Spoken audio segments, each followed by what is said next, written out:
At my father's birthday party, my name tag read the disappointment. My stepmother snickered. Well, it's true, isn't it? I stood up, raised my glass, and said, "This is the last time you'll see my face." Afterward, my phone was filled with missed calls. I'm 32 years old, and if you asked my father, he'd probably say I'm the biggest disappointment of his life. Not because I've been involved with drugs or been in prison. Not because I'm unemployed or homeless. Not even because I've done something truly blameworthy.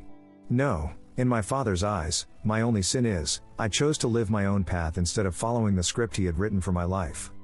My father, James, is the type of man who only knows how to live life his way. He always valued things like control, perfect appearances, and above all, absolute loyalty, as long as that loyalty served his own interests. When my parents divorced, I was only 10 years old. From the outside, it wasn't a scandalous or painful divorce, but inside, things were much more complicated. My father moved on quickly after the divorce. In less than a year, he had remarried Stephanie, a woman with 2 children from her previous marriage, Hunter and Olivia. That's when everything started to change. At first, I really tried. I was just a young kid, and like any child, I craved love from my father. I wanted him to be happy. I even tried to like Stephanie. And in our first meetings, she seemed nice, in that fake sweet way adults often act with their partner's children. Too enthusiastic in front of others, always trying to show that she was doing her best to create a harmonious family. "I'm sure we'll become the best of friends," Stephanie would often say while hugging me a bit too tight, enough to make it hard to breathe. But behind closed doors, things became clear. She had only one priority, her own children. And my father, who had once been actively involved in my life, suddenly had new priorities. He was no longer my dad, he had become our dad. The R rarely included me. At first, it was just small things, easy to overlook if you weren't paying attention. Dad missed one of my soccer games but never missed any of Hunter's. He forgot to pick me up from school but was always on time for Olivia's ballet performances. He didn't ask about my school day but knew every little detail about Hunter and Olivia's education. "You have to understand," my father would often say when I complained about him missing something important to me, "I'm very busy. I can't be everywhere at once." But somehow, busy never prevented him from attending every one of Hunter and Olivia's events. Then things escalated. By the time I was 14, I was expected to babysit Hunter and Olivia, help with housework they never had to touch, and play the role of a nice big sister while the other 2 were forgiven for any misconduct. If I complained, my father would sigh as if I were exhausting him and tell me, "They're much younger than you. They need more attention. You're grown up now, be a little more mature." Stephanie was much more direct. She simply called me selfish. "You're the oldest daughter," she would often say, "you should set an example for your siblings. Thinking only about yourself like that is very selfish." And whenever she said that, my father would stand there, nodding in agreement, not even bothering to stand up for me. The most painful breaking point came when I was 17, when my father emptied the college savings account my mother had set up for me years before. It was money my mother had saved penny by penny, working overtime and sacrificing a lot so I could go to college without taking on debt. When I found out about this, I collapsed. I cried, begged, even pleaded, but my father wouldn't budge. "I need the money to cover living expenses," he explained bluntly. "Stephanie wants to renovate the kitchen, and we need a new car for when Hunter starts driving lessons. You can take out loans like everyone else." It was at that moment I understood that in my father's new family, I wasn't a priority. I had never been a priority, and probably never would be. My mother fought hard in court to get that money back, but it was too late. The money had been spent, and all I got was a promise to repay when convenient, a promise that still hasn't been fulfilled. I was furious. During my senior year, I barely spoke to my father. I only went home when necessary and spent most of my time at friends' houses or working extra hours at the local bakery to save money for college. When I was accepted to college, a good public university but one I had to pay for with large student loans and a part-time job, I only visited home during major holidays. Each return felt like being a stranger in what was once my own home. Years passed, and my relationship with my father never really healed. I still received invitations to family events, but they always felt more like an obligation than a genuine desire to see me. I could clearly sense that, for my father and Stephanie, I was just the stubborn child, the child who refused to play a role in their happy family drama. Hunter and Olivia, on the other hand, were the golden children. Hunter was sent to an expensive private university, where he studied poorly but was still financially supported. Olivia was provided with everything she wanted, from a new car, a European trip, to weekly private dance lessons. Meanwhile, I made my own way. I graduated college with significant debt, but through relentless effort, I found a good job in marketing. I worked hard, saved, and gradually built my career. I'm not rich, but I'm stable and independent. I even bought my own small house last year, all without any help from my father. Every time I achieved something new and shared it, with the faint hope that maybe this time my father would be proud, I was met with the same reaction: silence, followed by a question about what Hunter or Olivia was doing. It seemed my father couldn't bear the fact that I was successful without his help. That success broke the narrative he had built about me, that I was lost, selfish, and immature. That's why, when I received an invitation to my father's 60th birthday party, my first reaction was, no, thank you. But then Aunt Clara, my father's sister and the only relative who still genuinely cared about me, called and persuaded me to go. Things might have changed, she said hopefully. You've been absent for quite a while. Maybe this is an opportunity to reconcile. It took several days of thought, but I finally agreed. Maybe Aunt Clara was right, I told myself. Maybe the years had softened my father. Maybe this time would be different. It's funny how we keep hoping, even when history has proven that hope to be an illusion. When I drove to the old house where my father and Stephanie lived, a large villa in an upscale suburb, I felt a familiar wave of anxiety rise in my chest. I hadn't been here in 2 years, since the last Christmas I attended, where Olivia had shown off the enormous engagement ring that her parents had helped her boyfriend buy. I parked a little way from the house and checked myself in the mirror. I was wearing a simple but elegant blue dress and light makeup. My hair was neatly tied back, and I wore a silver necklace my mother had given me for my 25th birthday. I looked okay. Professional. Confident. Not the insecure little girl they remembered. I can do this, I told myself, taking a deep breath. Just a few hours. I'll come, eat a little, congratulate Dad, and leave. As I approached the front door, I could hear the noise of conversation and music inside. Stephanie had organized a big party for my father, one of those excessively lavish types, where she invited everyone they had ever known. That was always her style, showy, boastful, making sure everyone knew how successful and happy their family was. I rang the doorbell and waited, feeling my heart beat faster. The door opened, and a server they had hired for the event greeted me. He politely smiled and invited me in, taking the small bag containing the gift I had brought, a book about golf that I knew my father would like, whether he admitted it or not. As soon as I stepped in, I felt it, the familiar tension, the feeling of being unwelcome. The large living room had been decorated with balloons and ribbons, with a large banner on the wall reading "Happy Birthday, James." There were at least 50 people in the room, many I hadn't seen in years, some I didn't even recognize. Instead of warm welcomes, I received polite nods and reluctant smiles. Conversations went on around me, but no one really pulled me in. I stood there, feeling invisible, as if I were watching a play I hadn't been invited to join. I looked around the room and saw my father on the other side, laughing with a group of old friends. He was wearing a crisp blue shirt and dark trousers, still looking much the same as he had years ago, though his hair was much grayer. When his eyes briefly caught sight of me, his smile faltered for half a second, as if he was surprised I had actually shown up. Then, he smiled again, but it didn't reach his eyes.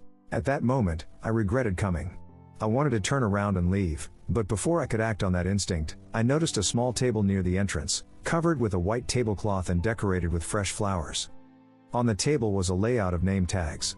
Stephanie had done this at many previous events, always declaring that it helped people integrate and feel welcome. It was one of her hobbies, organizing everything down to the smallest detail. Curious, I approached and looked through the tags. Most were very ordinary: Uncle Mark, Aunt Jackie, Cousin Rachel, Neighbor Tom. And then I saw mine, and I felt as if I had been slapped in the face.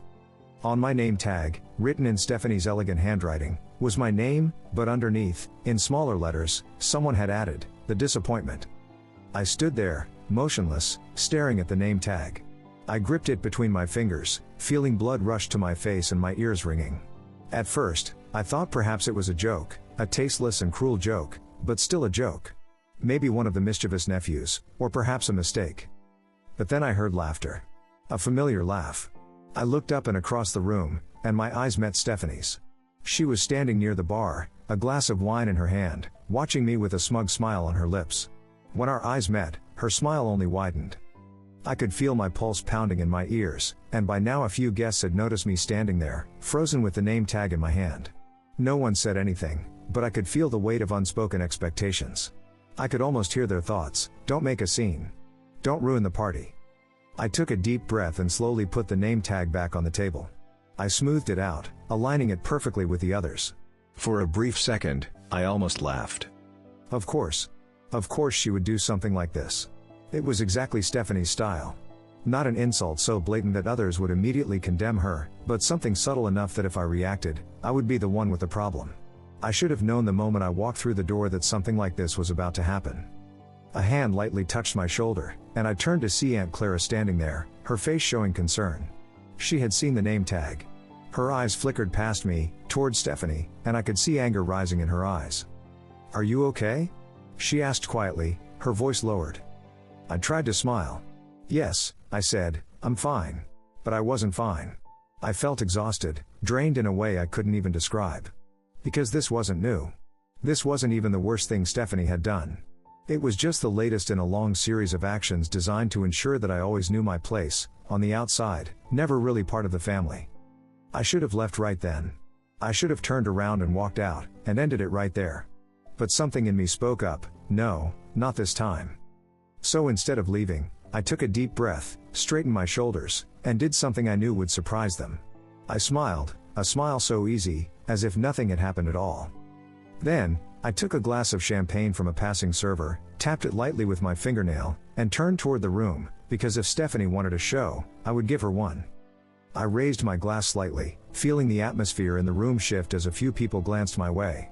I wasn't making a scene, not yet, but the gentle clink of my nail against the glass had drawn enough attention, enough to make Stephanie hesitate for a fraction of a second before taking another slow sip of her wine, her eyes narrowing slightly, as if she were trying to guess what I was about to do. I let the moment linger a little longer than necessary, as if contemplating whether to make a toast, before slightly shaking my head and turning away, moving deeper into the party. I wouldn't give her the satisfaction of seeing me react, not yet. The party was exactly what I had expected, crowded, overly polished, with expensive catering and carefully chosen decorations. Stephanie had outdone herself, as she always did, because everything in her life had to be a performance. Not just throwing a birthday party for my father, but putting on a display, making sure everyone knew how perfect her life was, how beloved she and my father were, how successful their children were, their children, not me. I saw Hunter and Olivia sitting at the center of the room, surrounded by a small group of relatives and friends, all nodding approvingly as Olivia rambled on about her upcoming wedding. "Of course, we want an elegant wedding," she was saying, flashing the massive diamond ring on her finger, turning it under the light to make sure everyone could see. A truly classy wedding, not one of those tacky Pinterest disasters. I had to bite my lip to keep from laughing. Olivia had always been like this, polished, rehearsed, and self-important enough to ensure everything revolved around her without being too obvious about it. Hunter, meanwhile, was leaning against the bar, nodding as a few of Dad's old friends congratulated him on his new job, a position in Dad's friend's company that I was sure he hadn't really worked for. Hunter had never had to work hard to achieve anything.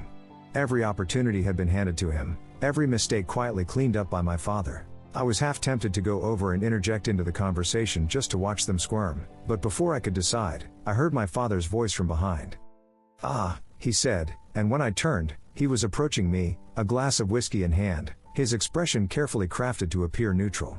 "I didn't think you would come." I smiled, but it wasn't a genuine smile. "Couldn't miss your birthday." He nodded, glancing around the room around us before looking back at me. "You've been busy, I hear."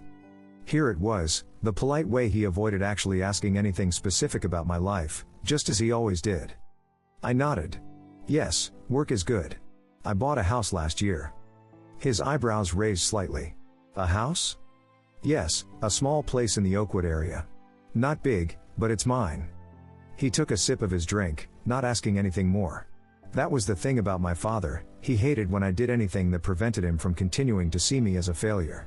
Whenever I achieved something on my own, without his money or help, it chipped away at the narrative he had built about me, that I was lost, selfish, and immature. I could see him trying to think of something to say, perhaps some subtle jab, but before he could open his mouth, Stephanie's voice cut through the air between us like a sharp knife. "Well," she said, stepping up beside my father, her smile all teeth, "at least she's finally done something responsible." I felt the temperature rise in my chest again. I turned to her, and she was beaming, as if she were genuinely happy to see me, but I was too familiar with that look. I had seen it hundreds of times before. Stephanie was the type of person who could insult you to your face, and if you showed you were upset, then you were the one with the problem. She was just joking, you're too sensitive. I should have walked away right then. I should have let it go, but I didn't, because something about tonight, about this whole situation, had struck a chord in me. Maybe it was the name tag, maybe it was the way my father had barely spoken to me before trying to ignore me, maybe it was the way the entire room was filled with people who had never really been my family. Whatever it was, I had made up my mind. It was time. I turned to Stephanie, tilting my head slightly. You know, I was going to let it slide, I said, my voice gentle, but I have to ask, whose idea was the name tag? I saw something flash across her face, just for a split second, surprise, perhaps, that I had dared to mention it. Oh, come on, she laughed brightly, you always take everything so personally. It was just a little joke. I nodded. Right, hilarious. She shrugged, taking a sip of wine. You know, if you spent less time being angry, maybe you would. I held up a finger, cutting her off. Actually, I said, my voice strangely calm, I think you're right. Her eyes narrowed slightly. About what? About telling a joke, I said, turning slightly, raising my glass a little higher, because now that I think about it, I have a joke to tell too. She blinked, looking surprised. My father uncomfortably shifted beside her, sensing tension, and then I smiled, slowly, easily. I'd like to make a toast.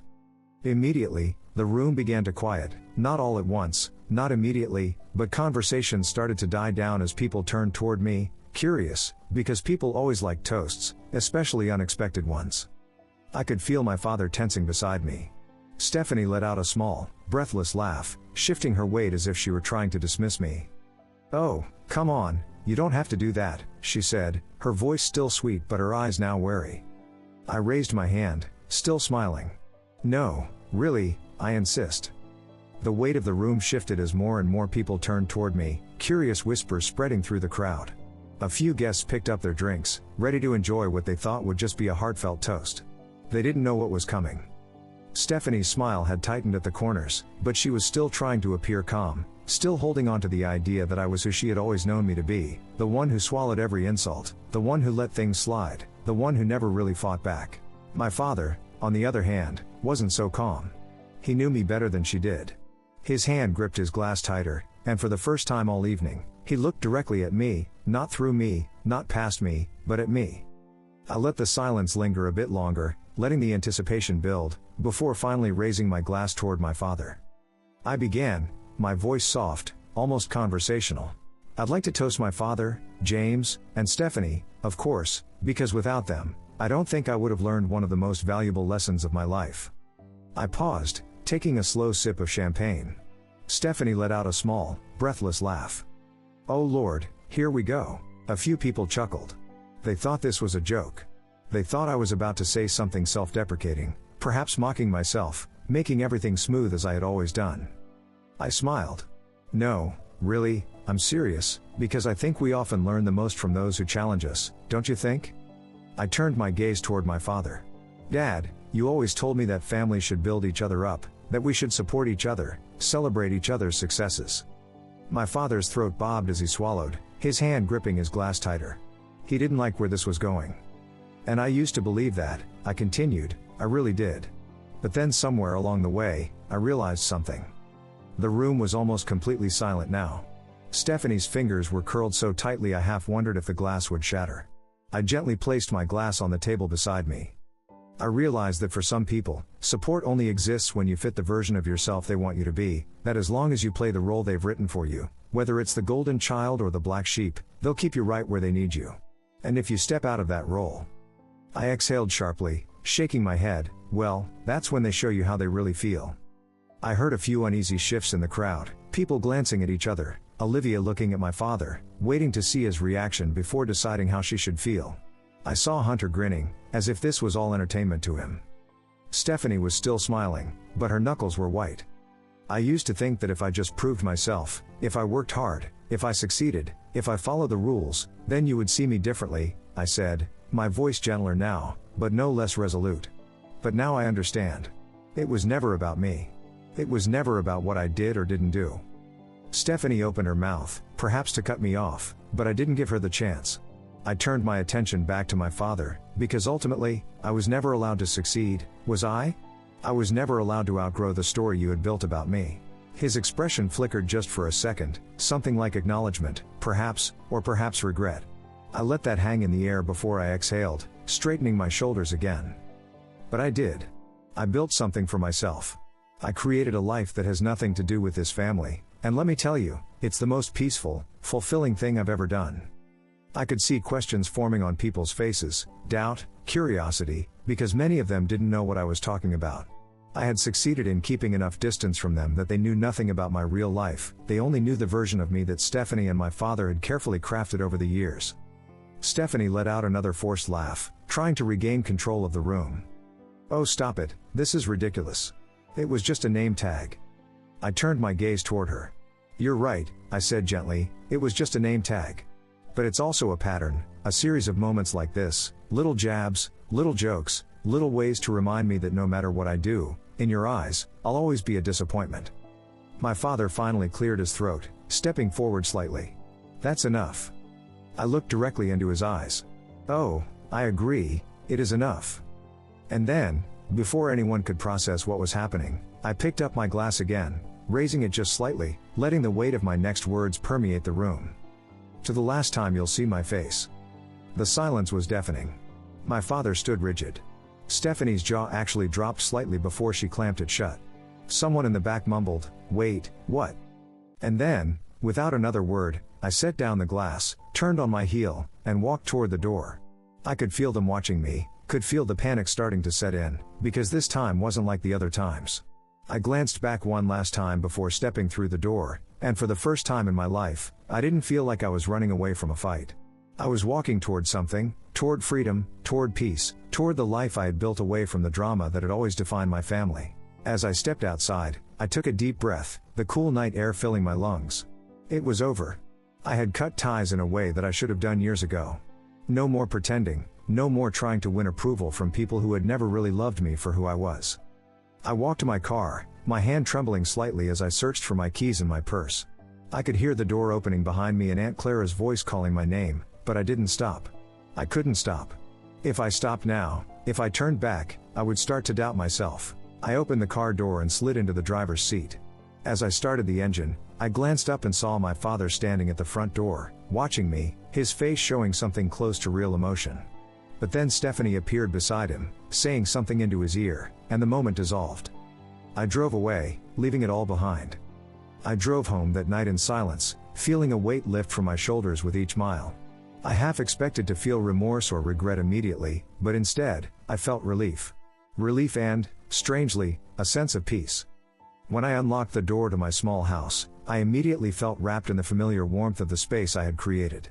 It wasn't a large mansion like my father's house, but it was my home. Every decoration, every painting on the wall, every book on the shelf was chosen by me, a reflection of me, not anyone else. I kicked off my shoes, sat down on the sofa with a glass of wine, and let the emotions finally overtake me. It was a complex mixture, relief, of course, but also sadness, a sense of loss. Because no matter how terrible my father had been, he was still my father. And no matter how much I hated the way Stephanie had treated me, I had still wished for something different. But even as I sat there in my quiet living room that evening, I still had a part of me that couldn't help but wonder if I had gone too far. Had I really done the right thing? Had I been too harsh? I had been nursing this anger for years, and perhaps I had unleashed it in a way that was too public, too intense. The following days were a stream of messages and calls that I didn't answer. My phone buzzed constantly, my father, Stephanie, even Hunter and Olivia, along with an assortment of relatives and family friends. I put my phone on silent and placed it in a drawer. I didn't look at social media because I knew it would be full of the aftermath I had left behind after my father's birthday party. I had publicly humiliated him and Stephanie, whom I had always felt was trying to push me to the sidelines to build their own perfect world. The family group chat was exploding with messages, but I remained silent, unsure if I could face the confrontation that would ensue. Finally, I received a private message from Aunt Clara, who seemed to understand me the most, asking if I was okay. I didn't know what to say. I was okay, better than I had been in years, but also facing uncertainty. I told her I needed time. She didn't push. I understand, she messaged back. When you're ready to talk, I'm here. And for what it's worth, I think you did the right thing. It was time. That was the validation I didn't know I needed so badly. My father called me the next morning, and this time, I answered. It was time to face this. "Where are you?" he asked, his voice familiar, that voice that always sounded as if I were disappointing him no matter what I did. "I'm at home," I said, "I'm not coming back." Silence stretched. I could almost feel his anger rising through the phone. "You can't just walk away like that, you know," he said after a long silence. "This family, we need to stick together." I didn't even hesitate. Not if sticking together means pretending to be someone I'm not. Not anymore. "What you did last night was unacceptable. You humiliated me in front of everyone. You made Stephanie very upset." I laughed, a short, joyless laugh. Stephanie's upset?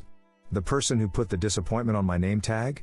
The person who has spent nearly 2 decades making me feel like an outsider in my own family? "Please, Dad. You're overreacting. It was just a joke." "No, Dad. It wasn't a joke, and that's the problem. It was all the years you chose everyone else over me. It was all the times you overlooked me to favor Hunter and Olivia. It was you taking my college money without remorse. None of that was a joke." I could hear him sighing. "You were always too sensitive." "No, Dad," I said, feeling a strange calmness. "I just finally decided that I don't have to continue accepting the way people treat me anymore. I value myself more than that. I don't know where you got the idea that we treated you badly. We gave you everything." I shook my head, though he couldn't see me. "You still don't get it, do you? And maybe you never will. That's why I had to leave." That was the last time we spoke. Weeks went by, and I avoided all family events, Olivia's wedding, parties, gatherings they still tried to invite me to. The rest of my family either subscribed to my father and Stephanie's view of me or pretended nothing had happened. I heard through Aunt Clara about rumors that my father was hurt, that Stephanie was angry, that Hunter and Olivia were disappointed in me for making a scene, but none of it bothered me like it once would have. I knew I had done the right thing for myself. One day, about 3 months after the party, I opened my mailbox and found a letter from my father. No message, just a check for the amount equivalent to the college money he had taken from me years before, plus interest. No note, no apology, just a check. I stood there for a moment, looking down at the piece of paper in my hand, feeling a storm of emotions rise within me. Part of me wanted to tear it up, send the pieces back to him. But another part, the more practical part, knew that this was my money I should have had long ago. In the end, I deposited the check and used the money to pay off part of my student loans. I continued living my life, still growing, and though I wasn't entirely happy about cutting ties with my family, I felt a peace I hadn't known in years. After 6 months of no contact, Aunt Clara invited me to her house for Sunday lunch. She made my favorite roast, and we sat in her small backyard garden, talking about my life, about the new job I had taken, about the man I had started dating. "They ask about you," she finally said, after we had eaten dessert and were sipping coffee. "Who?" I asked, though I knew the answer. "Your father. And Stephanie." She looked at me carefully. "They want to know if you're okay." I looked down at my coffee cup. "I'm okay. Better than ever, actually." She nodded. You look happy." "I am," I said, and it was true. I had felt lighter, freer since cutting ties. "Did Dad say anything else?" She shook her head. "Not an apology, if that's what you're asking. But I think he misses you." I considered this. Maybe. But I think what he misses is the version of me that he could control, not the real me. "Perhaps," she said, her voice sad. "You know, your father wasn't always like this. Before your grandmother, your maternal grandmother, died, he was a different man. Warmer. Kinder." "What happened?" I asked. I had never heard much about my father's past, about his childhood. In our family, we talked about the present, never the past. "Our parents weren't easy people," she said, her voice gentle. "Our father was especially difficult. He was a hard man, he believed in discipline, in raising tough children. And he was particularly harsh on your father, his oldest son. Nothing was ever good enough. No grade was high enough. No success was impressive enough." I felt something shift inside me. "Like how Dad treated me." She nodded. "That's the problem with pain, you see. We often unconsciously transfer it to others. He learned how to love from his father, and now he loves you in the same way, conditionally, comparatively, always not quite enough." "That doesn't justify what he did," I said, feeling a familiar anger rise. "No, it doesn't," she agreed. Nothing justifies hurting a child, especially your own. I just thought it might help you understand. I sat quietly for a moment, thinking about that. I understand. I really do. But I still can't go back to that life. I can't go back and pretend everything is okay. I don't think you should, she said, reaching across the table and taking my hand. I think you did the right thing by setting boundaries. I just want you to know that. Sometimes people get better over time. Sometimes they learn to love differently. And sometimes they don't, I said. And sometimes they don't, she agreed, squeezing my hand. But either way, you're not the one who has to fix them. That's not your responsibility. I nodded, feeling tears welling up, tears I didn't know I had been holding. Thank you, I said, my voice thick. For understanding. For always being there for me. Always, she said. You're my family. Real family. Not just because of blood, but because of love. Because of daily choices. When I drove home after that lunch, I felt a new sense of peace. The conversation with Aunt Clara had given me what I needed, not closure, not a fake happy ending, but understanding. Understanding that what I had experienced was real, that my pain was valid, and that I had the right to create a life without that toxicity. It's been 2 years since that birthday party, and I still haven't spoken to my father or Stephanie. Olivia sent me an invitation to her wedding, but I politely declined. Hunter sent a few drunken texts in the middle of the night, oscillating between anger and apology, but I didn't respond. I still see Aunt Clara regularly, and through her, I know that my father and Stephanie are doing fine. My father has retired, and they're traveling more. Hunter has been fired from several jobs but has found his footing in my father's friend's real estate company. Olivia is married and pregnant with her first child. There are times when I still feel sad about what I've lost, or perhaps more accurately, what I never really had. I won't lie and say I never miss them, never wish things had been different. But most of the time, I'm very happy. I've been promoted at work, I have a wonderful group of friends, and I'm in a relationship with a kind man who always supports me in all my endeavors. My mother, who has lived in another state since the divorce and has remarried a wonderful man, recently came to visit me, and as she sat in my living room, looking around the small house I had created, she cried. "You did it, sweetheart," she said. "You built a wonderful life for yourself. I'm so proud of you." And I realized that was all I had ever really wanted, to be seen and loved for who I really am, not for an identity someone else had imposed on me. I don't know if I'll ever speak to my father or Stephanie again. Sometimes I think that maybe, many years from now, we might find our way back to each other in some way. But if we do, it will have to be a new relationship, built on mutual respect, not a continuation of the old one that caused so much pain. Until then, I'm content with the family I've chosen, friends, loved ones, and the few relatives who supported me when I needed them most. Because that's what real family is, not necessarily the people you're born to, but the people who choose to stand by you, day after day, and love you not for who they want you to be in their minds, but for who you truly are. So if you ask me whether I regret what I did at my father's birthday party, the answer is no. I don't regret it. Sometimes you have to break everything to rebuild, and sometimes cutting ties is the strongest act of self-love you can perform. I don't know what the future will bring, but I know I'll continue my life with the confidence and self-respect that took me so many years to achieve. I'll continue to be my authentic self, whether someone thinks I'm the disappointment or not. Because the truth is, in the eyes of those who matter, including my own, I am a success. And that's the only thing that truly matters.